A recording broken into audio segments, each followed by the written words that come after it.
Avocado మొక్క అంత క్రితం కొంచెం ఎండ పడని చోటే ఉందండి.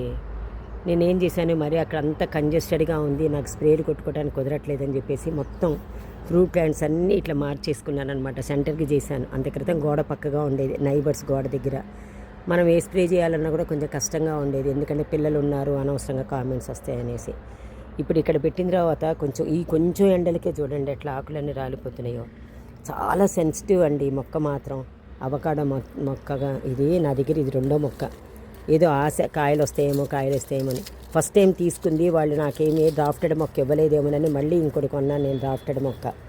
కానీ ఇది కూడా 1 ఇయర్ పైన అయిపోయింది, 1.5 ఇయర్ అయింది. చెట్టు బాగా ఎదిగింది. ప్రూన్ చేద్దామంటే భయం, చాలా భయం ప్రూన్ చేద్దామంటే. అంటే ఇది మొక్క నేచర్ తెలియక ప్రూన్ చేస్తే అయ్యో మళ్ళీ ముదురు కొమ్మలకు వస్తాయో లేత కొమ్మలకు వస్తాయో తెలియదు కదా అనే ఉద్దేశంతో ఇంకా అలా ఎప్పటికప్పుడు ప్రూన్ చేయాలంటే భయం వేసేది. ఇక్కడ ఒక మొక్క ఉంది, ఇంకోటి చూపిస్తాను చూడండి మీకు.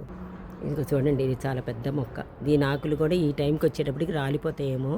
ఎంత కార్నర్లో పెట్టేశానో చూడండి. ఇది నేను ఈ మొక్క తీసుకొని 4 ఇయర్స్ అయింది, ఇంకా నాకు ఫ్రూటింగ్ స్టార్ట్ అవ్వలేదు. వస్తాయనే నమ్మకం.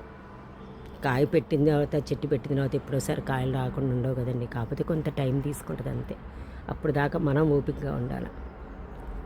సో అవకాడో మొక్క కొనుక్కున్నా కూడా చాలా రోజులకు కానీ ఫ్రూటింగ్ స్టార్ట్ అవ్వదు అని చెప్పేసి అనుకొని కొనుక్కోండి. లేదా ఫ్రూట్ మీద కొనుక్కుంటే ఇంకా బెస్ట్. నాకు దొరకలేదు అంతే.